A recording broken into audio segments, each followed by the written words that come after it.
한 권의 책을 통해 머리로 이해하고 마음으로 공감하는 오다가다 북카페 시즌 2. 네, 반갑습니다.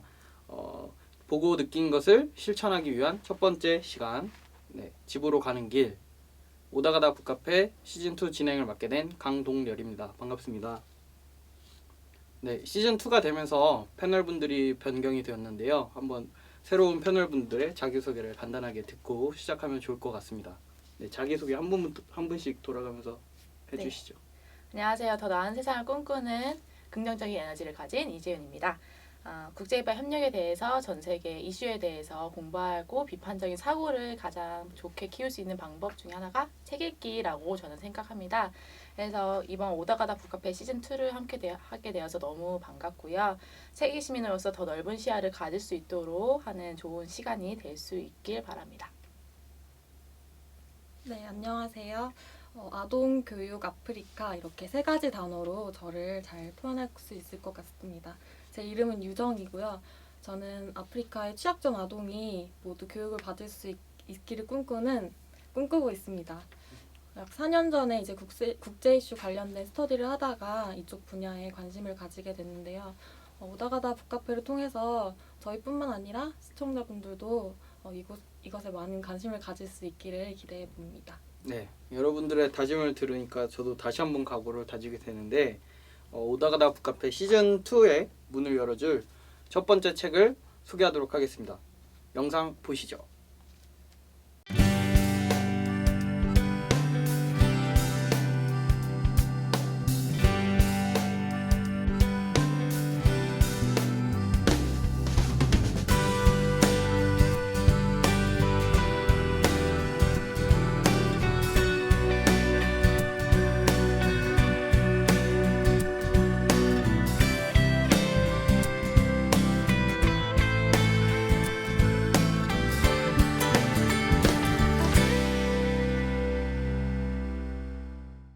네, 책의 줄거리와 작가 소개를 간단하게 한번 보았는데요. 제가 질문을 한 가지 하도록 하겠습니다. 두 분은 12살 때 어디서 뭘 하셨는지 혹시 기억이 나시나요? 12살이면 제가 초등학교 6학년을 다닐 때인데요. 그때가 이제 2002년 월드컵. 네, 기억나시죠? 대한민국. 그래서 온 국민이 붉은 악마 빨간색 티셔츠를 입고 거리에 나가서 응원을 같이 했던 기억이 납니다. 정희 씨는 그러면 5학년이셨네요. 네, 저도 그때 초등학생이어서 친구들이랑 다 같이 이제 붉은 악마 응원을 하러 나간 기억들도 나고, 그때 이제 학교 옆에 작은 문화회관이 있어서 아이들이랑 같이 뛰어놀고 그랬던 기억이 납니다. 네, 저희 대부분은 이렇게 평범한 유년 시절을 보냈던 것 같아요. 근데 이 책의 저자 이스마엘 베아는 12살에 전쟁을 겪다가 또 피난을 다니다가 소년병으로 또 징집이 되기도 하고, 그래서 전쟁을 겪는다는 것은 굉장히 어려운 일인데, 마음도 어렵고 몸도 어려울 그런 일인데 자신의 의지와는 상관없이 전쟁에 참여해서 된다는 것은 엄청난 폭력이 아닐 수 없겠죠. 그냥 군대 가는 것만 해도 저는 굉장히 폭력적이라고 느꼈는데 네, 그 어린 나이에 이렇게 전쟁터를 누볐다면 굉장히 많은 그 상처들을 받았을 것 같아요. 네, 그렇죠. 그리고 뭐 보통 소년병 하면은 말 그대로 성인이 아닌 어린아이들이 한다는 얘긴데, 생존을 위해서 어쩔 수 없이 소년병이 되는 경우가 굉장히 많다고 합니다. 그래서 끊임없는 내전 속에서 사망하는 소년병들도 많고, 살아남은 소년병들도 역시 평생 정신적인 상처를 가지고 힘들어하는 그런 모습을 보여주는 상황이에요. 네, 이 책의 저자인 이스마엘 베아가 태어나면서 또 이 책의 배경이기도 한 이 시에라리온은 1961년도에 영국으로부터 독립한 그런 나라입니다. 근데 독립을 너무 급작스럽게 하다 보니까 제대로 된 정부 체계, 거버먼트를 구축할 그런 시간이 없어서 좀 굉장히 그 전국이 혼란스러웠다고 해요. 네, 그 중에서도 1994년에 RUF라는 혁명연합전선이라는 이름으로 반정부군이 전쟁을 일으켰는데요. 그 이유가 바로 다이아몬드 때문이라고 합니다. 다이아몬드. 왜일까요?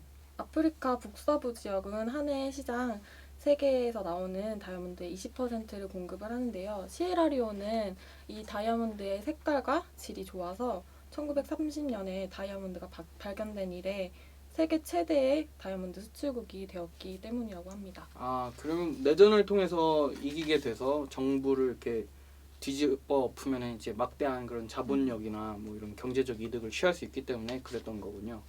그렇습니다. 그래서 불행을 더 키운 건 이웃나라 라이베리아 대통령 찰스 테일러라는 사람이 이 시에라리온의 다이아몬드를 채굴할 수 있는 기업들이 이제 정해져 있다고 해요. 근데 이것을 뒤엎고 자신들의 이익을 취하기 위해서 반군을 일으키고 그래서 현 정부를 없애고 새 정부를 세우도록 부추긴 장본인이라고 하네요.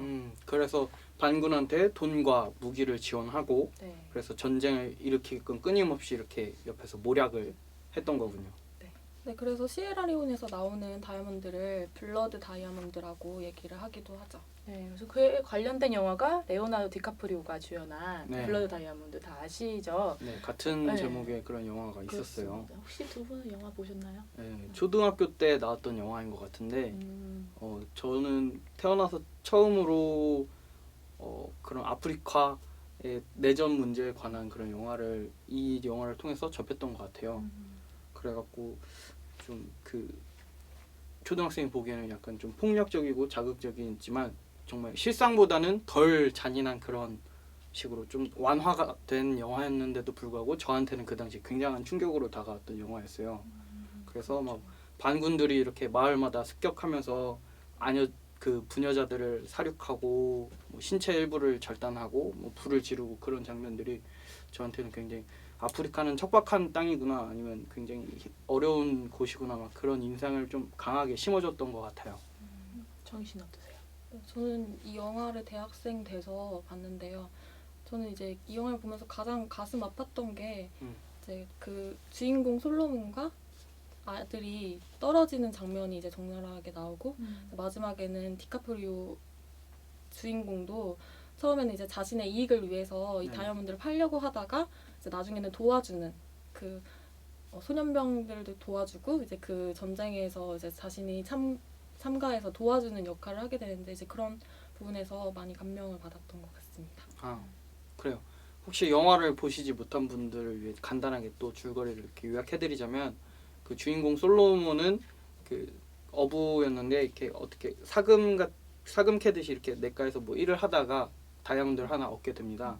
그래갖고 그 다이아몬드를 감추고 이제 자신의 아들이 소년병으로 잡혀갔는데 그 아들을 구출하기 위한 그 수단으로서 이걸 계속 감춰서 어떻게 이용해서 아들을 탈출시키려고 하고 레오나르도 디카프리오가 연기한 역은 이제 거기에 온 사업자인데 계속 내전이 나고 굉장히 위태로운 상황이 계속되니까 그 다이아몬드를 팔아서 아프리카를 떠날 그런 계획을 가지고 같이 이렇게 다니다가 그 두 사람이 목격하게 되는 그런 잔혹한 실상들을 보고 나중에 이제 디카프리오가 같이 그 경쟁 서로 뺏고 막 이러려고 하다가 나중에 협업을 하게 되는 네, 그런 내용의 영화입니다. 아무튼 영화 얘기가 너무 길어지면 안 되니까 책 소개를 해야 되는데 저자 소개 잠깐 하고 영화 얘기가 너무 길었어요. 아무튼 이 다이아몬드 때문에 굉장한 내전이 막 일어나고 그랬는데 사실 2003년도에 그 전 세계 40개국에서 킴벌리 협약이라는 걸 맺었어요. 이런 분쟁 같은 데서 분쟁을 통해 나오는 다이아몬드 또는 이런 내전이나 이런 데 자금으로 쓰일 수 있는 여지가 있는 그런 다이아몬드를 수입하지 않기로 한 그런 협약을 맺었는데도 불구하고 아직 더 많은 나라들에서 이 협약에 대한 가입도 좀 필요할 거고 협약에 가입은 했지만 실제로 투명하게 이행하고 있는지도 좀 다시 한번 생각해 봐야 할 부분인 것 같아요. 그래서 일단은 이 수입하는 사람들인데 그 사람들이 수입하게 되는 계기가 또 소비자가 있기 때문에 또 공급이 생기는 거잖아요. 그래서 우리가 백년 가약을 맺을 때 영원한 사랑의 상징으로서 이 다이아몬드 반지를 하는데 누구한테는 아름다움의 상징이 될 수도 있지만 누구한테는 추악함의 근원이 될 수도 있는 거고 누구한테는 영원한 사랑의 상징이 될 수도 있지만 누구는 그로 인해서 영원한 죽음을 맞이할 수도 있으니까 우리 소비자들 또는 다른 그냥 세계 시민들이 조금 더 인식 개선을 해서 이 부분에 있어서 많은 목소리를 내고 또 생각을 해야 되겠다 뭐 그런 생각이 좀 듭니다.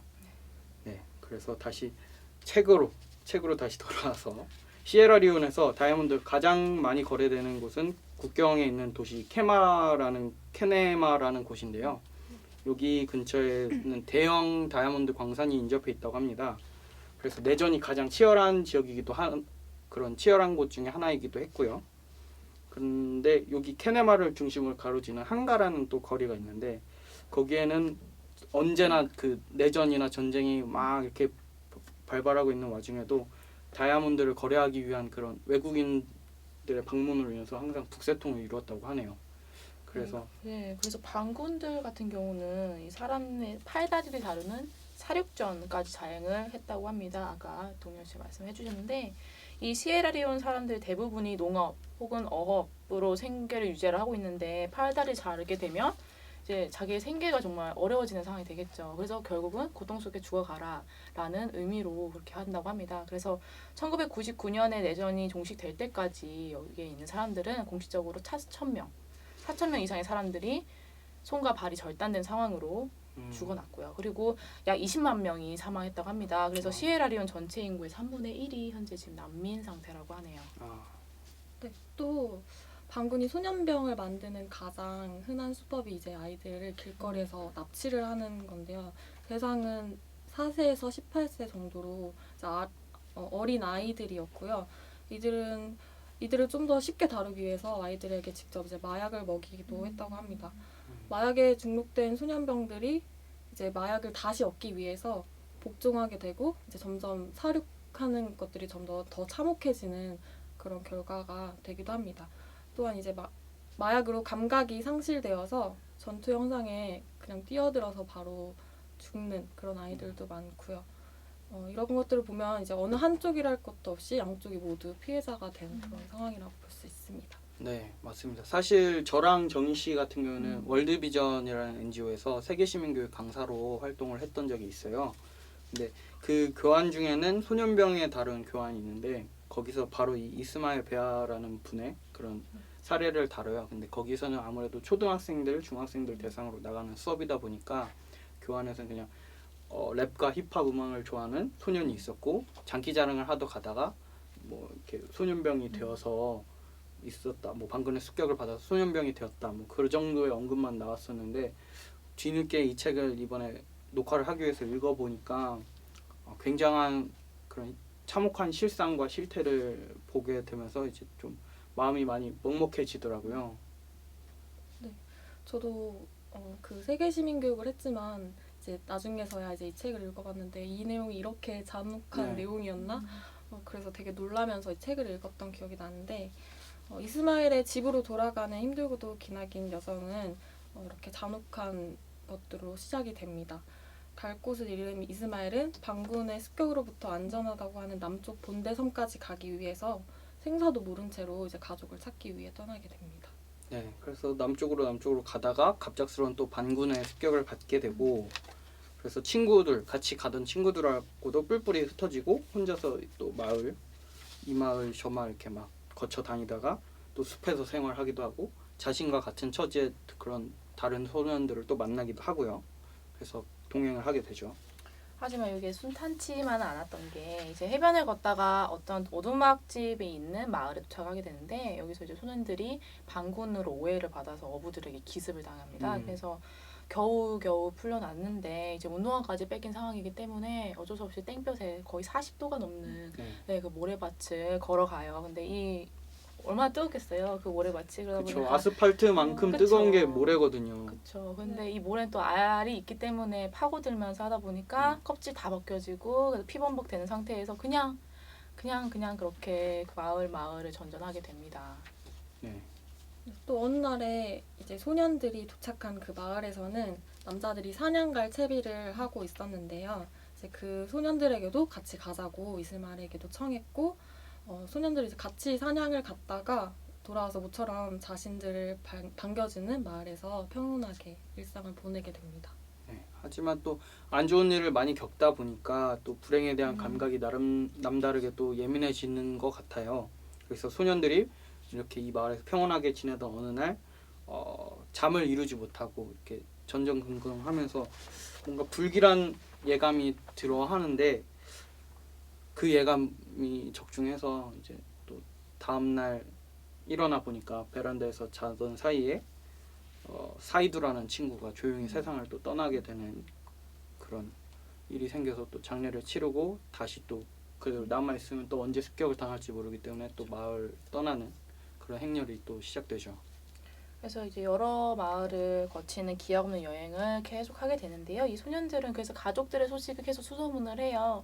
그런데 이제 어느 마을을 들어가는 길목에서 이제 이스마엘 이 책을 쓴 주인공이 원래 살던 마을에서 네. 소문난 노총각이 있었다고 합니다. 근데 은고르 가세무라고 나오는데 이제 그분이 자기 마을에 지금 가족들이 살아 있다. 그래서 너는 곧 만날 수 있을 것이다라는 말을 전해줘요. 그래서 너무 기쁘겠죠, 당연히. 정말 그렇죠. 얼마 만에 가족들을 만나는 거겠어요. 그런데 이제 마을에 도착하기 직전에 난데없이 총소리가 들리고 그래서 반군들이 마을을 습격하는 걸 목격하게 되고 그래서 눈앞에서 정말 간발의 차이로 네. 가족들을 만나지 못하게 되고요. 아마 여기 책에 자세하게 안 나와 있지만 언급이 되어 있지 않은 걸로 봐서는 가족들의 생사는 아마 죽지 않았을까라는 생각을 하게 됩니다. 네, 또다시 소년들은 반군을 피해서 정처 없는 길을 나서는데 어디선가 갑자기 군인 2명이 그 아이들을 데리고 가서 정부군이 점령해 있는 마을 옐레로 아이들을 데리고 갑니다. 마을은 활기찬 이야기 소리랑 웃음소리로 끊이지 않아서 이제 아이들이 점점 마음을 안정되게 찾고 있는데요. 이 마을도 마찬가지로 긴장감이 돌면서 정부군들이 소년들을 군인으로 훈련시키게 되고 또 소년들은 자신의 의지와는 상관없이 혹독한 훈련을 받으며 전투에 투입이 됩니다. 이제 소년병이 시작되는 거죠. 네. 사륙이 벌어지는 이런 전투를 여러 차례 겪으면서 이제 소년들도 죽어가고 친구들도 죽어가면서 아이들이 이제 정신도 이상해지는 그런 악순환이 반복이 됩니다. 네, 이스마엘을 비롯한 그런 소년들이 이제 훈련이나 뭐 전투 같은 거를 치르기 위해서 또 너무 긴장하고 겁을 먹게 되니까 마약을 이제 복용하게 되는데 마약이란 게 한 번 복용하게 되면 또 중독이 되는 거잖아요. 그래서 점점 이제 사람 죽이는 일도 너무나 그냥 익숙해져 가고 뭐 초소에서 쉴 때는 전쟁 영화를 보면서 이렇게 폭력적인 그런 전투에 익숙해지게끔 세뇌가 점점 되어 갑니다. 그리고 또 어떻게 하면 사람을 더 잘 죽일 수 있는지 이런 거 그리고 먼저 나서서 시험 삼아 이렇게 죽이는 그런 방법 같은 거를 아이들한테 시키고 그러고 나서 또 먼저 하고 막 더 잔혹하게 죽이는 아이한테는 칭찬을 해준다는 그런 행위들을 이렇게 하면서 아이들한테는 폭력, 사륙이 자신의 생존을 위한 그런 정당한 수단으로서 이렇게 합리화가 점점 되어가는 과정이 나오는데 그게 좀 많이 가슴이 아팠던 것 같고요. 시청자 여러분들께 좀 다시 한번 상기를 시켜드리자면 지금 이거는 정부군이 주둔하고 있던 마을에서 정부군에 의해서 자행된 일이에요. 그렇기 때문에 반군 밑에서나 뭐 정부군 밑에서나 똑같이 일단 첫 번째로 아이들이 전쟁터에 나가게 된 것부터가 충격적인 일이지만 이렇게 너무나 사륙 자체를 합리화된다는 것 자체가 너무 충격적인 일인 것 같고요. 이렇게 책을 보면은 굉장히 잔혹한 사륙의 현장을 담담하게 또 쉽게 잊혀지지 않는 그런 언어로 표현해 놓은 걸 보면 볼수록 이제 더 담담하기 때문에 오히려 더 가슴이 메어오는 것 같습니다. 어떻게 생각하세요, 두 분은? 좀 더 말하자면 저자인 이스마일이 오히려 담담하게 이야기하면 할수록 사실 저는 상황이 더 선명하게 그려지더라고요. 그래서 오며 가며 책을 읽는데 너무 힘들어서 그래서 좀 읽다가 멈추고 좀 가다듬고 다시 읽고요 이렇게 했는데 이 책을 쓰기 위해서 이 저자는 어떻게 보면 끔찍한 기억을 다시 한번 그렇죠.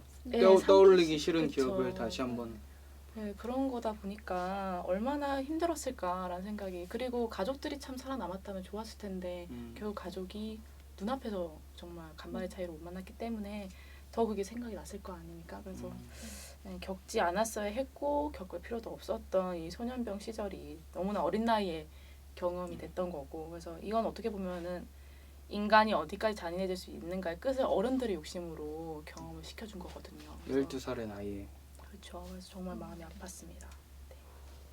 저도 이스마엘이 이렇게 책에서 적나라하게 자신의 상황과 감정을 나타낸 것을 보면서 되게 제 얼굴과 눈살이 찌푸려지면서 그렇게 음. 읽었는데요. 특히 이제 아이들이 겪어야 할 심적인 고통, 음. 육체적인 고통도 물론이겠지만 심적 고통과 앞으로 치료해야 할 그런 시간들을 생각을 해보니까 정말 막막하더라고요. 제가 더 막막해졌는데 중요한 거는 지금도 소년병 아이들이 지금도 존재하고 있고 이 문제들을 우리가 더 생각해봐야 할 것 같다는 그런 생각들이 들었습니다. 네. 지금까지 집으로 돌아가는 길의 줄거리에 대해서 전반적으로 이렇게 큰 가닥가닥만 한번 이렇게 다뤄봤는데도 벌써 1부를 마칠 시간이 되었습니다. 두 분 오늘 처음 오다가다 북카페 나오셔서 이렇게 함께 이야기를 나눠봤는데 어떠셨어요? 저는 시즌 2의 첫 번째 책부터가 소년병이라는 무거운 주제를 다루다 보니까 잘할 수 있을까라는 생각을 많이 했었는데요. 오히려 이렇게 실제로 경험한 일을 담은 책이기 때문에 시청자분들이 제대로 소년병 문제를 정말 심각한 문제구나, 우리가 해결하는 데 함께 도움을 해야겠구나라는 기회를 가지게 되지 않을까 생각을 합니다. 네. 정희 씨는? 저는 세계시민교육 강사 활동을 해오면서 소년병 주제를 다룬 강의를 많이 했었는데 좀 제가 부끄러워지더라고요. 이렇게 많이 알았었나 라는 그런 부끄러움도 들었었고, 그렇지만 이번 기회를 통해서 조금 더 소년병에 대해서 잘 알게 됐고 아무쪼록 많은 사람들이 더 이 문제에 대해서 관심을 가졌으면 좋겠다, 그런 생각들이 들었습니다. 네. 두 분 오다가다 북카페 첫 시간 또 1부 굉장히 수고 많으셨고요. 다음 시간 2부에서는 소년병에 자목한 참상과 또 왜 소년병 이슈가 중요하게 다뤄져야 하는지에 대해서 몇 가지 사례를 이렇게 같이 들어보면서 좀 더 깊은 내용으로 다뤄보도록 하겠습니다. 네, 모든 인류가 행복해지는 그날까지 오다가다 북카페는 계속됩니다. 다음 이 시간에 뵙겠습니다. 감사합니다.